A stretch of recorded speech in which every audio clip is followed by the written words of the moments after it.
네, 진짜 대한민국.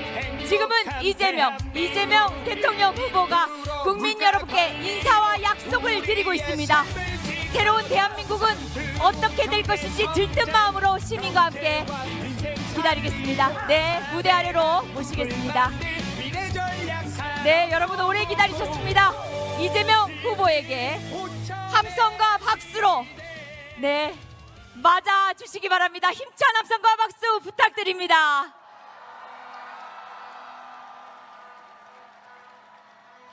존경하는 서울 시민, 용산 구민 여러분, 자랑스러운 더불어민주당의 대통령 후보 이재명 인사드립니다.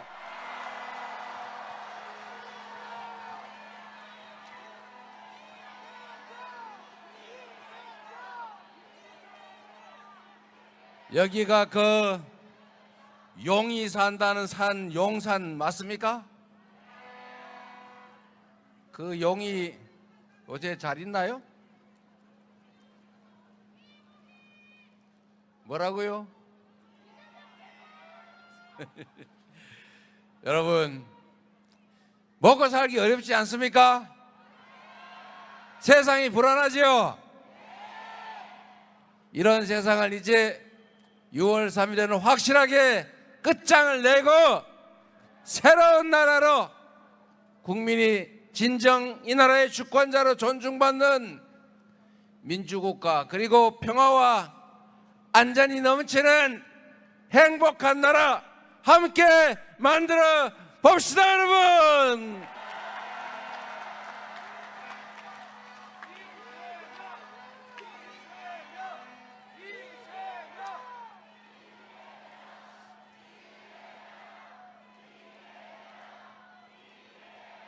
제가 전국을 대충 이렇게 한번 돌아보고 오는 길인데, 어딜 가나 들리는 얘기는 먹고 살기 어렵다는 얘기입니다. 이게 어쩌다 이렇게 됐습니까?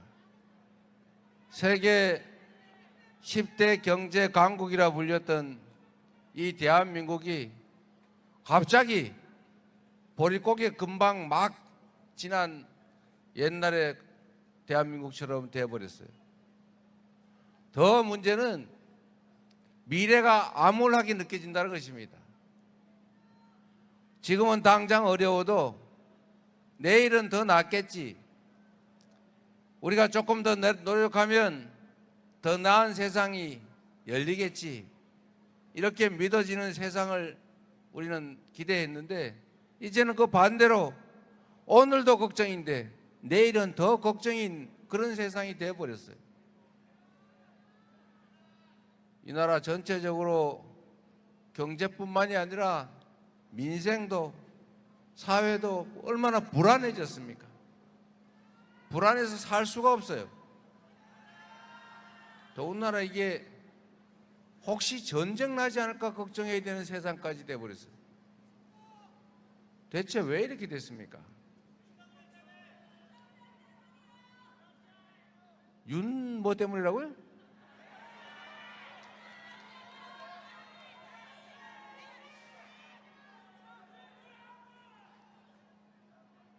이 지난 3년 윤석열 정권 동안에 대한민국의 안보 상황도 너무 나빠지지 않습니까? 이 한반도는 세계 유일의 분단 국가라고 불릴 정도인데 세계에서 군사 밀도가 가장 높은 나라라고 하잖아요. 그런 나라다 보니 평화가 곧 돈인 나라입니다. 혹시 전쟁하지 않을까? 미래가 불안하면 경제가 살 수 없어요. 외국인 투자를 유치를 하려고 해도 혹시 저 나라가 나중에 뭔 일이 생기면 어떻게 될까? 이런 걱정이 되니 투자도 망설일 수밖에 없지 않습니까? 그게 현실이죠. 그런데 여러분, 저는 계엄하겠구나 이 사람들이 라고 생각한 여러 가지 추론의 근거가 있었는데, 그 중에 하나가 북한이 휴전선에다가 다리를 끊고 도로를 끊고 심지어 개활지 이 차가 지나가거나 뭘 할 수 있는 데는 전부 장벽을 쌓더라는 거예요. 6.25 이후에 없던 일을 북한이 하고 있었던 겁니다. 대체 북한이 왜 장벽을 쌓을까? 휴전선에 돈 들여서 먹고 살기도 거기도 팍팍할 텐데 남쪽에서 탱크로 밀고 올라갈까 봐 무서워서 탱크 장벽을 쌓은 거 아니겠어요? 북한이 이렇게 느낄 정도였으니 다른 나라는 오죽했겠냐고요. 제가 그걸 보고 아, 이 사람들이 뭔가 사고를 쳐도 크게 치겠구나. 계엄을 해야 되는데 명분이 없으니까 북한에 자극을 해가지고 북한하고 한판 군사적 충돌을 일으킨 다음에 그 핑계로 군사 쿠데타를 하려고 하는구나. 비상계엄을 하려고 그러구나. 이렇게 제가 확신하게 됐죠. 제가 보기에는 아주 오랫동안 북한을 자극을 했는데 북한이 눈치를 채고 그냥 잘 견딘 것 같아요. 그러다 보니 결국은 백주 대낮에 아무 일도 없는데 뜬금없이 비상계엄을 선포해가지고 국회에다가 군대를 보내고 이재명부터 박찬대, 정청래 막 다 잡아가지고 배에다 실어가지고 연평도 가는 배 안에서 폭발을 시켜서 바다에 빠뜨려 죽이겠다 이런 계획을 했던 거 아닙니까? 이런 이 상상할 수 없는 일을 저지르는 이 정권 아래서 지난 3년 동안 나라의 안보도 망가지고 경제도 망가지고 국격도 훼손되고 이 나라 민주주의도 완전히 무너지고 말았지 않습니까? 이 사람들의 생각을 보십시오. 어제가 5.18 아닙니까? 우리 대한민국의 이 역사 속에 아직도 그 현장의 피해자들이 시퍼렇게 살아있는 그 군사 반란의 현장, 국가폭력으로 수백 명이 죽어가고 아직도 그 고통, 그 트라우마 속에 사는 사람들이 멀쩡한데, 그런데 내란, 또 다른 군사계엄 때문에 지금 선거를 치르는데 그 선거에 출마했다는 후보가 세상에 광주 민주화운동을 진압하고 광주 시민들 학살했던 정호용 특전사령관, 군사반란으로 유죄 판결을 받았던 그 정호용이라는 사람을 선대위로 영입을 했다지 않습니까? 얘 지금 제정신입니까? 왜 지금 선거를 치르고 있는지, 그에 대해서 어떤 책임을 져야 되는지 아무 생각이 없는 거예요. 이런 사람들이 이 나라 살림을, 이 나라 운명을, 5,200명 사람들의 삶을 책임지고 있었던 것입니다. 이제는 확실하게 청산하고 제대로 된 일꾼 뽑아서 국민을 위한 나라 만들어야 되지 않겠습니까?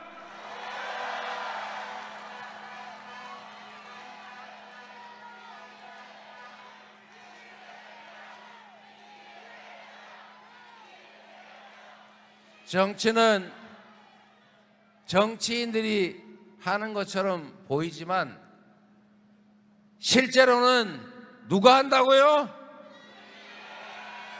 국민이 하는 거죠.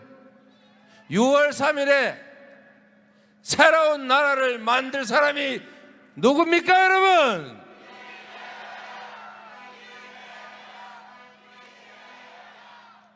이제 살짝 헷갈리죠? 분명히 저 이재명, 저 사람이 이재명 그러면 아니야 이럴 것 같은데, 그래도 이재명 해 주십시오.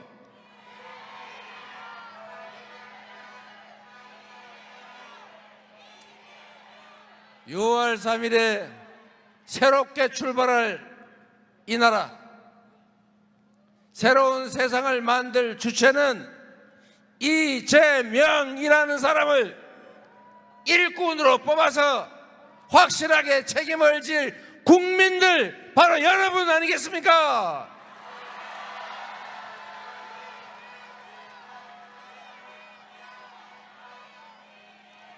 그래서 대한민국은 민주공화국이고 모든 권력은 국민으로부터 나오는 것이고, 그래서 모든 권력과 국가 역량은 오로지 국민만을 위해서 쓰여져야 한다. 국민에게 선출된 권력이든 그로부터 위임받은 임명 권력이든 오로지 모든 행동의 준거는 국민이고, 권력 행사의 최종 목표도 국민이고, 권력의 존재 이유도 바로 국민 그 자체다. 맞습니까, 여러분? 여러분이 이번에 확실하게 보여주십시오. 이 나라의 당당한 주인이 바로 우리 자신이라는 것을. 당신들이 이 나라의 지배자가 아니라, 당신들은 이 나라의 왕이 아니라, 당신들은 우리가 고용한 일꾼, 대리인의 도구에 불과하다는 것을 확실하게 보여줍시다, 여러분.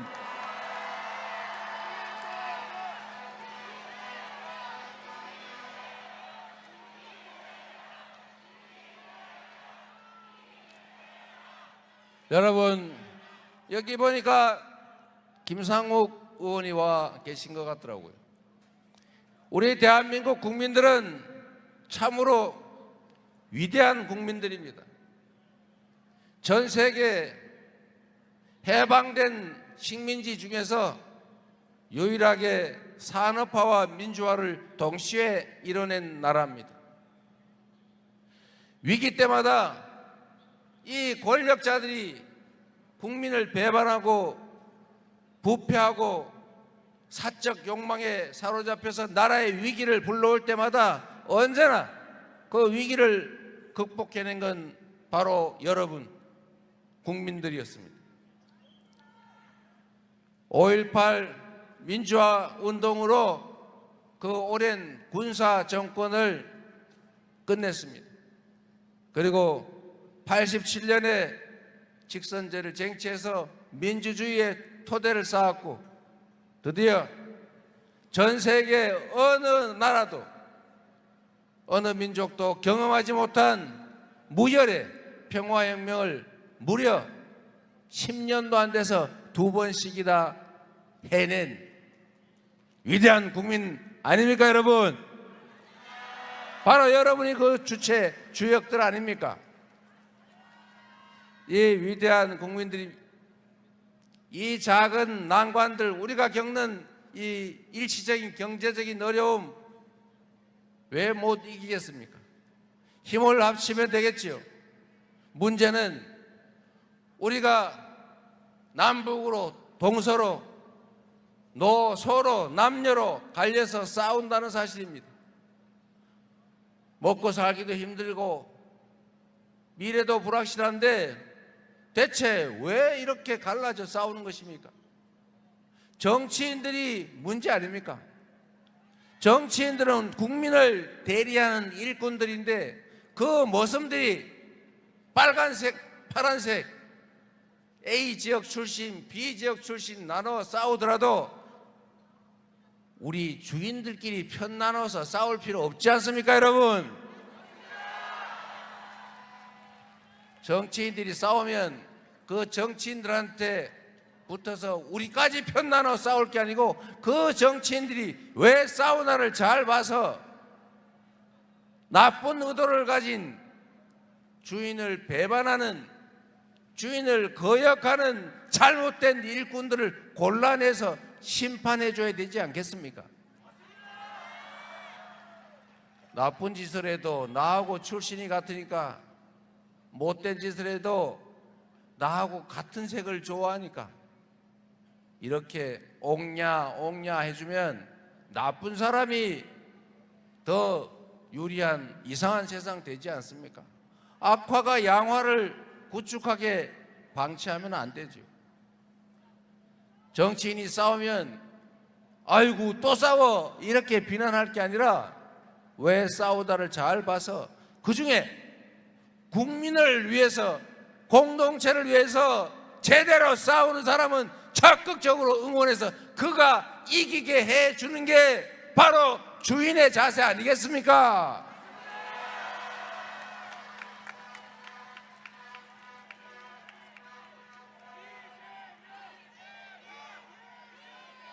작은 차이들을 극복합시다. 정치라고 하는 것이 정치인들의 무슨 이념, 가치를 시험하는 장소가 아닙니다. 정치란 평범한 사람들이 사는 삶의 현장 그 자체죠. 존경하는 김대중 대통령이 말씀하신 것처럼 서생적 문제의식을 가지고 멀리 바라보되 상인적 현실 감각으로 바로 이 처절한 삶의 현장의 문제를 해결하는 것, 그게 바로 정치 아니겠습니까? 정책을 정하는데 그게 빨간 정책이면 어떻고 파란 정책이면 어떻고 왼쪽에서 온 거면 어떻고 오른쪽에서 온 건 어떻습니까? 그저 우리 국민들의 더 나은 삶을 만들고 우리 대한민국을 더 밝게 만들 그런 정책이면 다 잘 쓰면, 그래서 좋은 성과 내에서 더 많은 사람들이 더 많은 행복을 누릴 수 있다면 그게 바로 정치 아닙니까, 여러분? 화해하고 포용하고 통합한다고 하는 것이 그냥 듣기 좋으라고 하는 소리가 아니라 대통령이라고 하는 국가 경영을 맡는 정치 집단의 가장 큰 덕목입니다. 대통령, 통령 크게 통합해서 하나로 함께 가게 만드는 것, 바로 그게 대통령이 할 일이다. 계모임 동창회 회장도 내가 아랫마을 출신인데 저 윗마을 출신 회장 이겼다고 해서 아랫마을만 좋아하고 윗마을 배척하고 그러면 그게 계모임 동창회가 되겠습니까? 회장이 될 때까지는 한쪽 편을 들더라도 그 한쪽 편의 힘으로 회장이 되더라도 그것은 한쪽을 편들고 다른 쪽을 배제하기 위해서 된 거라면 그건 전쟁이죠. 그럼 제거하고 독식해야죠. 그러나 우리는 전체를 대표하기 위해서 한쪽을 대표해서 이기지만 대표가 되는 순간에 전체를 고려하고 모두를 동등하게 취급하고 함께 살아갈 수 있게 하는 것, 그게 해야 될 일 아닙니까, 여러분? 그런데 지난 3년 동안 대체 무슨 짓을 했습니까? 편을 갈라가지고 없는 편도 억지로 만들어가지고 서로 싸우게 하고 내 편만 챙기고 상대편은 제거하려고 그러고 아예 진짜 죽여버리려고. 그러면 되겠습니까, 여러분? 우리는 그렇게 하지 맙시다. 치사하게 말이죠. 졸렬하게, 유치하게. 이 바쁜 세상에 그런 거 할 때가 시간이 어디 있습니까? 인생도 짧고 5년은 더더더욱 짧은 시간인데 그 짧은 시간에 할 일은 태산이고 그 태산 같은 일을 하기도 바쁜데 남의 뒤를 쫓아다니면서 너 전에 나한테 이렇게 괴롭혔지, 너 더 괴로워봐, 이런 거 하면 안 되겠지요. 우리는 그러지 맙시다, 여러분.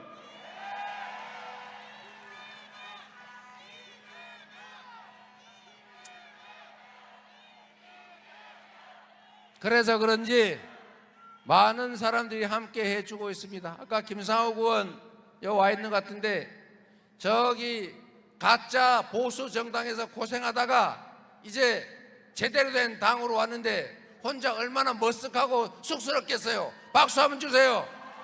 환영의 박수. 김상욱, 김상욱, 김상욱.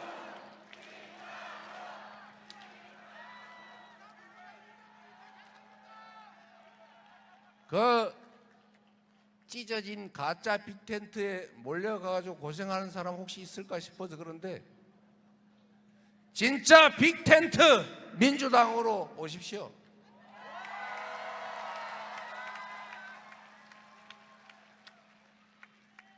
우리 모두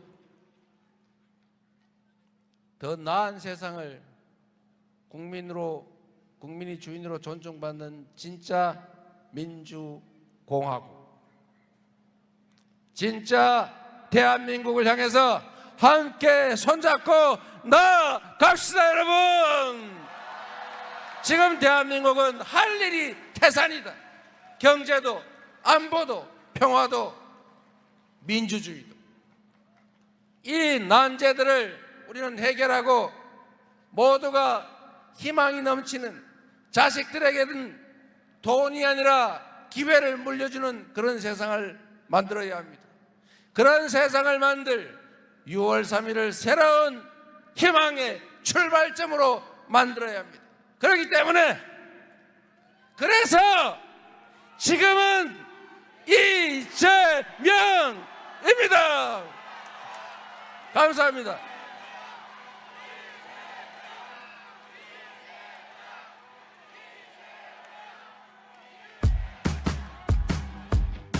여러분, 이제 후보님을 보내드릴 시간이 되었습니다.